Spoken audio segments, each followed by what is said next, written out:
क्या आपने कभी गौर किया है कि हमारे आसमानों से वो बड़े परिंदे कहाँ चले गए जो कभी हर ऊंची इमारत और दरख्तों के गिर्द नजर आते थे? जी हाँ, हम बात कर रहे हैं गिद्ध यानी वल्चर्स की। वो परिंदा जिसे अक्सर हमने एक मनफी अलामत समझा, दर हकीकत वो हमारी जमीन का सबसे बड़ा सफाई सुथराई का अमला था। 1990 की दहाई तक जनूबी एशिया, खसूसन पाकिस्तान और भारत में गध इतनी बड़ी तादाद में थे कि उन्हें गिनना नामुमकिन था। लेकिन फिर अचानक उनकी अमवात की खबरें आने लगीं।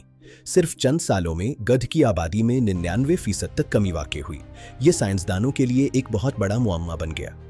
बरसों की तहकीक के बाद 2004 में एक हैरानकुन इंकशाफ हुआ। कातिल कोई शिकारी नहीं था, बल्कि एक मामूली सी दवा थी जिसका नाम है डिक्लोफेनाक। ये दवा मवेशियों के इलाज के लिए इस्तेमाल की जाती थी, लेकिन गध के लिए ये एक मोहलिक जहर साबित हुई। जब गिद्ध इस दवा से मुतासरा मुर्दा जानवर खाते तो ये उनके जिस्म में दाखिल हो जाती है। गिद्ध का मैदा दुनिया के खतरनाक तरीन जरासीम को तो हजम कर सकता है, लेकिन वो डिक्लोफेनाक को बर्दाश्त नहीं कर सका। इस दवा की मामूली मिकदार उनके गुर्दों को फेल कर देती है। गिद्ध के गायब होने से कुदरत का तवाजुन बिगड़ गया। एक गिद्ध सिर्फ 20 मिनट में एक मुर्दा जानवर का ढांचा साफ कर देता था।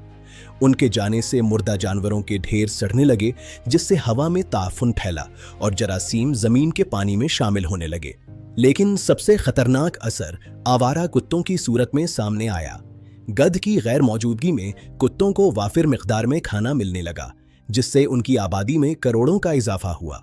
नतीजे के तौर पर जनूबी एशिया में रेबीज यानी बावलेपन की बीमारी तेजी से फैली। एक हालिया तहकीक के मुताबिक भारत में गिद्ध के गायब होने की वजह से तकरीबन 5 लाख इंसान लुकमे अजल बने।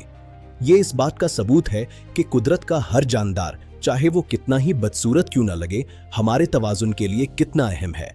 जब खतरे की शिद्दत महसूस हुई तो पाकिस्तान, भारत और नेपाल की हुकूमतों ने 2006 में डिक्लोफेनाक के वेटरनरी इस्तेमाल पर पाबंदी लगा दी। इसके मुतबावल के तौर पर मेलोसिकैम नामी महफूज दवा मुतारिफ कराई गई है। इसके अलावा वल्चर रेस्टोरेंट्स कायम किए गए, जहां गिद्ध को जहर से पाक गोश्त फराहम किया जाता है। पाकिस्तान में छांगा मांगा और नगर पार्कर जैसे इलाकों में गिद्ध के तहफ़्फ़ुज़ के मराकज़ कायम किए गए हैं, जहां इनकी नस्ल कशी की जा रही है। आज गिद्ध की तादाद में मामूली बेहतरी नजर आ रही है, लेकिन सफर अभी तवील है।